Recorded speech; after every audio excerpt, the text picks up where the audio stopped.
संचित निधि आकस्मिक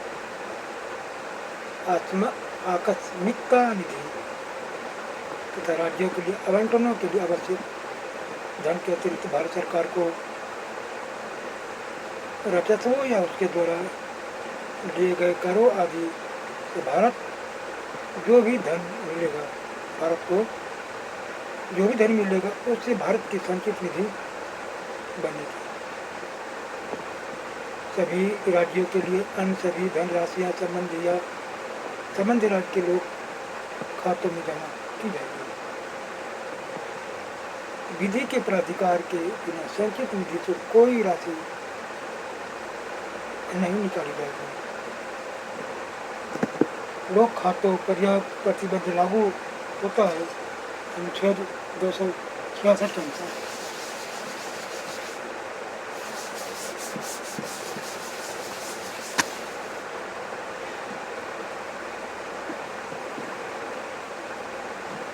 आकस्मिकता निधि ऐसी आकस्मिक परिस्थितियों का सामना करने के लिए जिनके अधीन अकस्मात कुछ व्यय करना जरूरी हो जाए। अनुच्छेद 267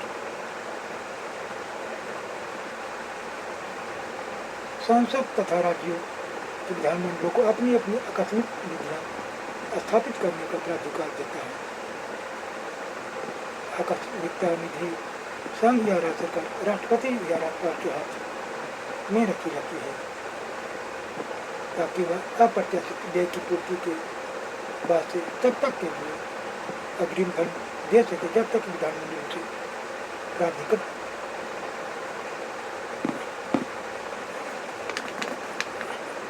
नहीं कर देते। वित्त आयोग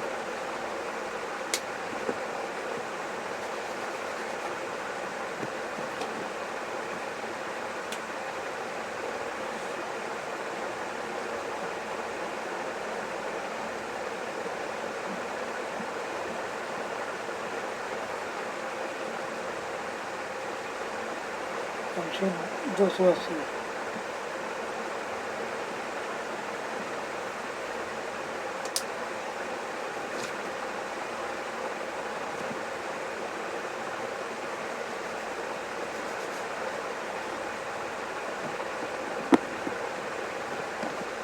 वित्त आयोग अनुच्छेद 280 का उपबंध है कि हर 5 वर्ष की समाप्ति पर राष्ट्रपति एक वित्त आयोग का गठन करेगा जिसमें एक अध्यक्ष और 4 अन्य सदस्य होंगे। आयोग राष्ट्रपति को इस बारे में सिफारिश करेगा कि संघ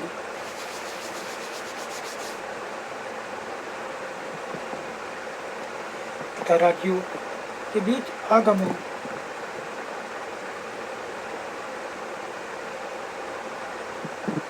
का वितरण इस प्रकार किया जाए।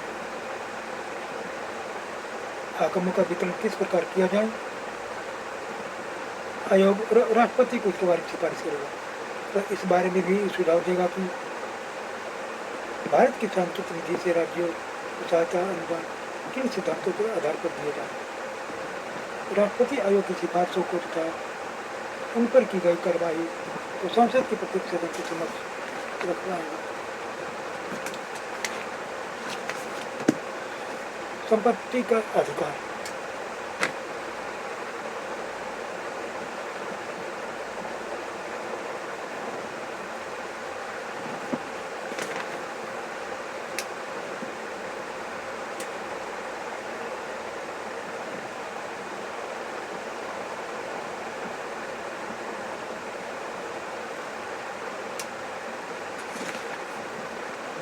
मूलतः संविधान में अनुच्छेद 19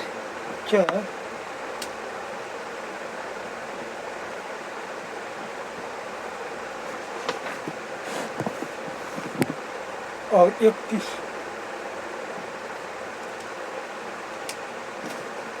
के अधीन संपत्ति का समावेश मूल अधिकार के रूप में किया गया था।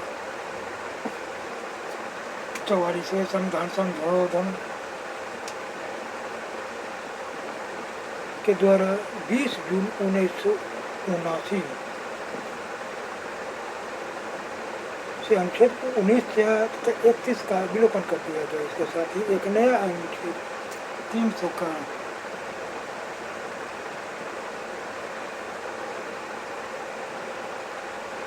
जोड़ा गया।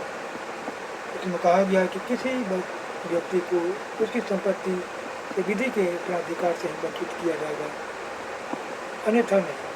अच्छा, संपत्ति का अधिकार मूल अधिकार तो नहीं रहा, लेकिन संवैधानिक एवं कानूनी अधिकार बना रहा।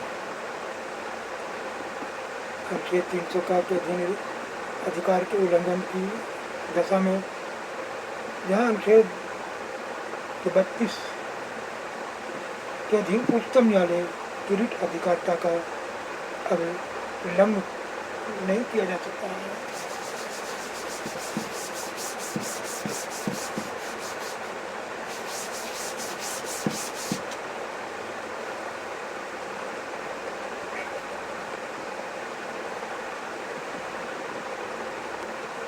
तो वहाँ निश्चय ही अनुच्छेद 226 के अधीन उच्चतम न्यायालय का द्वार खटखटाया जा सकता है।